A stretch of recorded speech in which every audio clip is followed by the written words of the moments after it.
So Mark Carney will continue as Canada's Prime Minister. And what does that mean for queer and trans issues in Canada?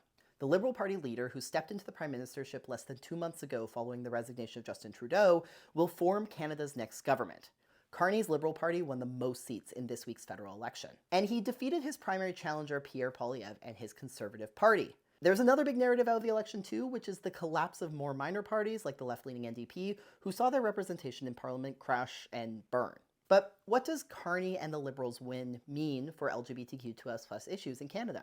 On one hand, we have what Carney and the Liberals are not. Poilievre previously voiced support for anti-trans policies like banning puberty blockers under a certain age and banning trans women from women's sports. His party also included a line in their platform calling for a ban on trans women in women's prisons and alluding to other vague ideas of protecting women's spaces, which is typically an anti-trans dog whistle.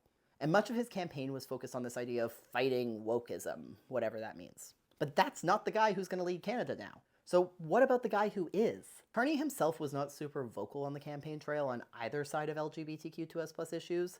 During one campaign stop, he did affirm broad support for the queer and trans community, saying, quote, "We all have different identities and distinctions."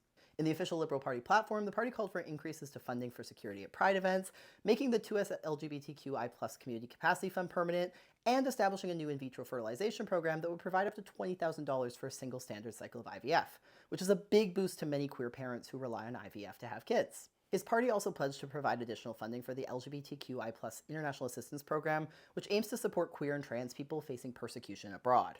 Then again, when Carney did first become Prime Minister after winning the Liberal leadership a few months back, he dissolved the designated role of Women and Gender Equity Minister from his cabinet. So will he bring it back now that he has a full mandate? And what other policies could we see this new Liberal government put forward in the coming weeks and months? The campaign may be over, but there is plenty of excitement still to come.